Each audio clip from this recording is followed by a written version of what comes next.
मैं फारूक वानी और आप देख रहे हैं ब्राइटर कश्मीर इंटरव्यूज। हमारे साथ इंजीनियर रशीद साहब है, अपने नेटिव विलेज से हम आपके घर में बैठे हैं। इंजीनियर साहब हमारे साथ बात करने के लिए आपका शुक्रिया। इंजीनियर साहब, जैसे आप जेल से छूटे और बड़ी ज़बरदस्त कंपेन करी आपने अपने कैंडिडेट्स के लिए भी और अपने भाई के लिए भी, लेकिन क्या लगता है आपको, क्या आप इस जो आपका ये पूरा मिशन रहा अभी इसके बारे में ज़रा अपनी बताइए, आप जेल से लेके यहाँ तक। कोई बात नहीं, जेल में थे तो सारा कुछ, जेल तो अलग ही दुनिया है, वहाँ का सिस्टम सब कुछ अलग है, बंदा कट ऑफ रहता है। वो भी तिहाड़ जेल, नाम ही काफ़ी है।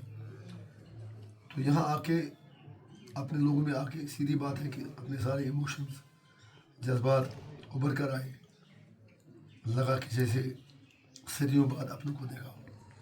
इंजीनियर साहब, जैसे आप ज़बरदस्त कंट्रोवर्सी में रहे पिछले दिनों में, आपका जो एक ज़बरदस्त बयान आया जो आर्टिकल के बारे में आया, आपने मोदी जी से बात करी, 1 घंटा 20 मिनट बात करी, तो उन्होंने बोला कि हम आर्टिकल को हटा रहे हैं यहाँ से। तो बड़ी ज़बरदस्त कंट्रोवर्सी, उमर अब्दुल्ला आए, उसके बाद महबूबा जी आए, सजाद लोन आए, तो वो कंट्रोवर्सी जो इस कदर बढ़ गई, क्या उससे आपको कुछ असर हुआ क्या? मुझे तो पहले पता ही नहीं है कुछ, क्योंकि उनको मीडिया के अलावा कोई काम है नहीं। मैं लोगों में था, मैं आपकी ज़बानी सुन रहा हूँ। लेकिन हैविंग सेड दैट, मैंने कभी कहा कि मोदी जी ने मुझे कहा मैं आर्टिकल 370 हटा रहा हूँ। मैंने कहा कि नोशन लगा कि वो ऑल आउट कश्मीर के खिलाफ जाकर कुछ भी कर सकते हैं। एक दूसरी बात, उसके बाद तो फारूक अब्दुल्ला और उनके 3 MPs भी मिले, अगर आपको याद होगा, पहली अगस्त 2019 को, जब फारूक साहब अपने 3 MP के साथ, जब कश्मीर में अनसर्टिनिटी थी, तो वो उनसे मिले और उन्होंने फिर पूरी कौम को बताया कि 370 नहीं हट रहा है, मोदी जी ने आश्वासन दिया है। अब कमाल ये चीज़ देखिए, उल्टा चोर कोतवाल को डाले, 4 दिन बाद 370 हटा। तो झूठ बोला फारूक अब्दुल्ला ने, धोखा दिया उसने, 370 हटवाने में उसका रोल। हम 5.5 साल से जेल में बने। तो सज्जाद साहब का तो मैं नाम नहीं लूँगा, मैडम का, उन्होंने तो लॉन्चिंग पैड बीजेपी को दिया। बस इतना मैं कहना। इंजीनियर साहब, जैसे आप ज़्यादा बैशिंग कर रहे हैं, उमर अब्दुल्ला की बैशिंग कर रहे हैं या महबूबा की बैशिंग कर रहे हैं या सजाद लोन का ज़्यादा से ज़्यादा बैशिंग कर रहे हैं, तो क्या लगता है आपको ये मुद्दे आपको छोड़ के आपको डेवलपमेंट की तरफ, जैसे हम कई इलाकों में गए आपके इस कॉन्स्टिट्यूंसी में, वहाँ पे लोग बोल रहे हैं हमें बेसिक प्रॉब्लम्स है, रोड की, सड़क की या पानी वगैरह की, या कुछ डेवलपमेंट स्ट्रक्चर चाहिए हमें, जो स्कूल वगैरह चाहिए, उसके बारे में आप बात नहीं कर रहे हैं। क्या लगता है, क्या क्यों आपने यही ज़्यादा मुद्दा क्यों चुना कि ये बैशिंग करी आपने? पहली बात यह, मैं उनके सवालों का रिस्पॉन्ड करता था जो आपने कहा। दूसरी बात, तमाम बुराइयों की जड़ वो लोग हैं, उनकी बात न करें तो किसकी करें। 5.5 साल हम जेल में रहे, वो तो मजे लूटे रहे। उन्होंने 370 के लिए क्या, मुझे आप SKSS में 10 साल रखो, मैं बड़ा आराम से रहूँगा उधर, बड़ा मजा आएगा। वो तिहाड़ जेल में सिर्फ 15 दिन रहे, मामला खत्म। जो आपने फिर बात डेवलपमेंट की, डेवलपमेंट एक कंटिन्यूस ऑन गोइंग प्रोसेस है, ये डेवलपमेंट कभी एब्सोल्यूट होती नहीं है। लेकिन अगर आप ईमानदारी से देखेंगे, आप बड़गाम से आए से, तो ईमानदारी से मुझे बताएं, वहाँ डेवलपमेंट आपने ज़रा देखिए, यहाँ देखिए। नहीं देखिए, ऑब्जर्वर आप बताएं। देखिए हम ये बताएंगे, सिराज शरीफ को आप अगर आप उसको माइनस कर लेंगे पूरे कश्मीर में, तो वो एक ऐसी जगह है जहाँ पे लोगों का आना जाना रहता है और वो पॉलिटिकली सेंटर स्टेज रही है, ऐसी कोई बात नहीं है। या आपके लेफ्ट साइड में आपका कैंडिडेट है सिराज शरीफ से, जो आपके पार्टी से लड़े हैं, भी हो सकता है कि अल्लाह ऊपर वाले करे कि ये जीत के जाए, लेकिन वो और कश्मीर के कई इलाके ऐसे हैं जहाँ पर कुछ भी डेवलपमेंट नहीं है एज कम्पेयर टू सिराज शरीफ। लेकिन वो तो भी सिराज शरीफ जो ऐसी जगह है जो पॉलिटिकली सेंटर स्टेज रही है, लेकिन हम उन जगह को इनके तुलने में मुकाबला नहीं कर सकते। मैं वही अर्ज कर रहा हूँ, आज का दिन खत्म होने में, कल आप मेरे सर आए, मैं आपको जिस कॉन्स्टिट्यूंसी में मर्जी वाले गए, कॉन्स्टिट्यूंसी मैन टाउन नहीं होता है, कॉन्स्टिट्यूंसी के अंदर की तरफ जाके देख लें।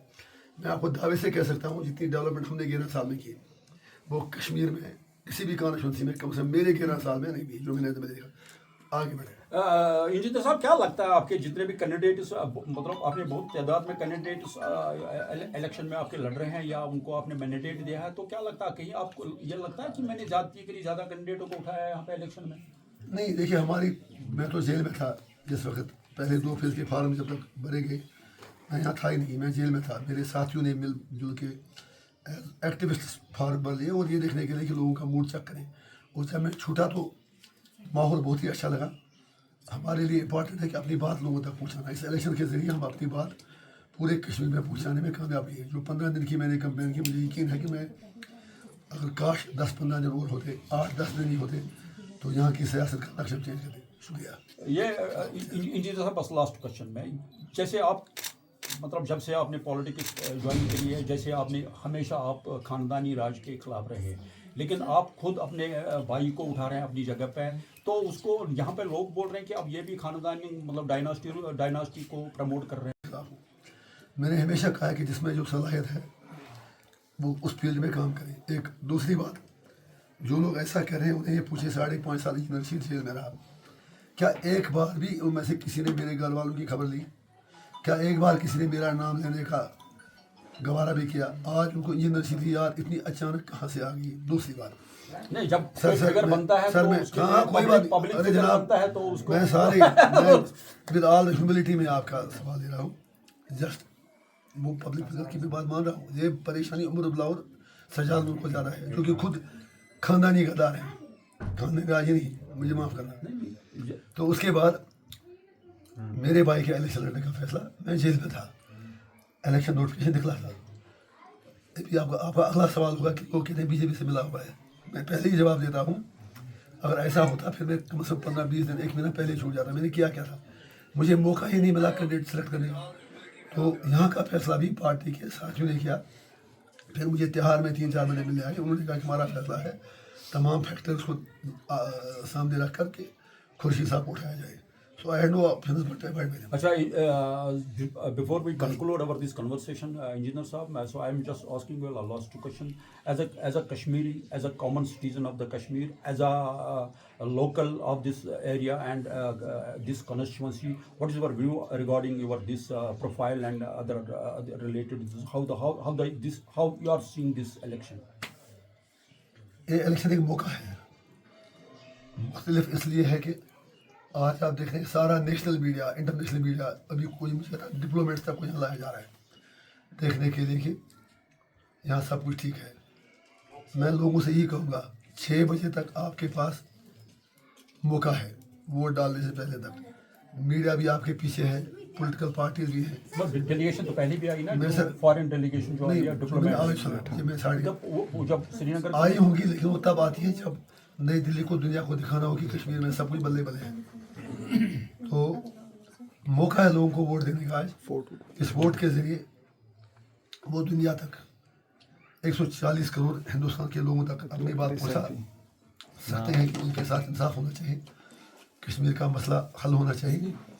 और मुझे उम्मीद है कि लोग इंशाल्लाह AIP का साथ देंगे। जहाँ हमारे कैंडिडेट हैं और जहाँ हमारे कैंडिडेट नहीं है वहाँ अच्छे लोगों का साथ। हमारे साथ बात करने के लिए बहुत बहुत